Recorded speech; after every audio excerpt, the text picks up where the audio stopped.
Hey, what's up, everybody? A couple things come to mind. Macaroons suck, and I don't care about Gorditos at all. A little subliminal inside jokery. So now it's being claimed that the days of guitar investment, is over, and buying guitars for an investment is over. Who knows? The fucking Chinese have flooded us with so much shit that, you know, make it hard. In 1970,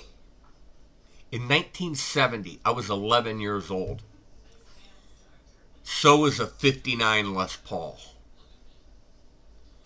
What do you think a 59 Les Paul was worth in 1970? What do you think it was worth in 1980? A little bit. What do you think it was worth in 1990? A little more. What do you think it was worth in 2000? More. 2010. More. 2020. 250 grand. That's what a 59 Les Paul could be worth. 250 grand. And not even one that's owned by some celebrity or something. I had a guy that you won't see on my channel anymore commenting because he said I bought these crap Ibanez's because I got gas and I couldn't afford a Gordito Cordoba guitar. I don't care about a Cordoba. I really don't. I could care less. It's another one of a million freaking brands out there. Yeah, they make good guitars. And they cost a few bucks. If you think for a second that well, if I wanted to buy a new Les Paul, a brand new Les Paul today, right now, I could do it. And yeah, I could. But I don't want it. What am I going to do with it? Look at it? I'm not going to play it. I'm not a Les Paul player. I'm at the end of my gigging. And that's another thing. Macaroon. I started gigging in like 1979. So let's just do a little quick thing here. 20, 25 minus 1979. That odd number threw me. 46 years. And at times it was my living. At other times it supplemented my living. That Firefly would be just perfectly adequate for you to go out and play with. No, I wouldn't subject my audience to that. If I went to a gig and walked in and saw Firefly and where's that list? West Creek or Fesley guitars or Eert guitars on stage, I'd probably leave. Honestly, I mean, there's it's a ridiculous argument, okay? And Wicked Fester said it once. He said, if you buy these guitars, there's a chance they'll fail. And if you take them out on a gig, they will. They will fail. You know, and it's like Murphy's Law, you know, expect the worst to happen, or however that went. But, good Lord. Now, as far as selling guitars right now, I think it's harder to sell guitars.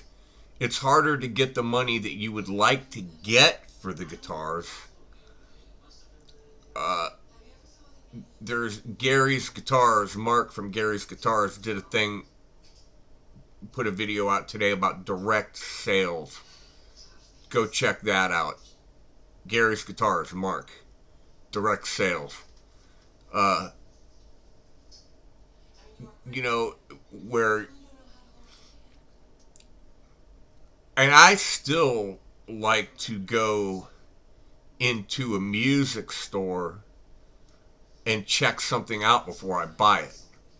But we don't have a music store in this town anymore, other than one that is so ridiculous that I won't even go there to buy strings, because what's the point of even walking in the door of the place? They don't have anything. Uh, and I have to drive an hour to Guitar Center. Screw Guitar Center. We had a Sam Ash right down the street that Linda and I used to go to all the time and bought a lot of guitars at Sam Ash. They're gone, you know. And I typically was a used guitar buyer. I used to always buy used guitars. I just thought you got a better deal, especially when you were buying like Strats and Tellys. You'd get a better deal if you found a good used one. You know. Quick story. Good buddy of mine that was one of my guitar heroes growing up, who's sneaking in my door. Who's sneaking in that door? You can't see him anyway. Yeah, where are you? He's right behind me. Good buddy of mine that was one of my guitar heroes growing up was playing a gig one night at a local bar, and a guy came in and said, "Hey man, I want to show you something." And they went outside, and the kid opened up the trunk of his car and opened up this guitar case, and there sat a metallic, like metallic pearl metallic white Strat Plus, and my buddy got it for $100.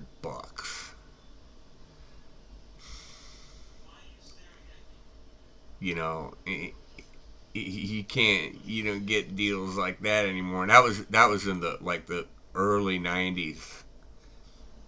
Uh, those deals are few and far between. Uh, I I've gotten a few good deals over the years, but never anything like that. And I used to get so mad. You know what? Why don't I ever come across these deals? Why don't I ever get lucky like that? Was it hot? I don't know. You know, I don't know. I didn't. He didn't tell a story of where it came from. I don't think my buddy asked. Is $100? He couldn't give that kid the money fast enough. Uh, but and my favorite Strat is still my '94 Mexico Strat. Although I do love my one that looks like the Harley Benton, the buttercream one. I love that guitar too. That's the one I'll play if I play a Strat out. It'll be that one. But this is all subjective. But that was one of my points, that I would not subject my audience to, uh, you know, making them listen to me play through a $149 guitar. And I lied, because I have done that. I've played that Epiphone uh, Les Paul Special at blues gigs where I really wasn't standing out. You know, there was like a 12-piece horn section and keyboards and everything, and you know, I was in the background. I had a solo here and there, but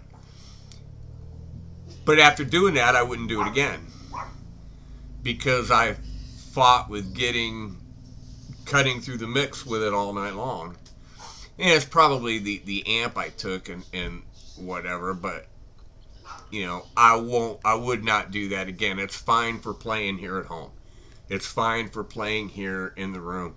Or maybe going to a jam session at a winery or a restaurant or a bar somewhere where there's a chance that, somebody might want to play your guitar, and I'll hand that to them and go, sure, go ahead. You know, I don't have a problem usually handing my instrument to people I don't know, but the older I get, the more fuck off I get. You know, well, you wanted to come to a jam. Where's your guitar? Usually it would be a friend of mine that would show up, and I'd go, hey, come up and play. Play my guitar. But anywho, that's my thought on that. Got a lot of comments. I got a couple comments. I got tens of views on my last video. So subscribe if you watch this video and you like it. Thumb up, thumbs down, whatever it is you do. And enjoy the weekend. Tomorrow's Sunday. Go to church.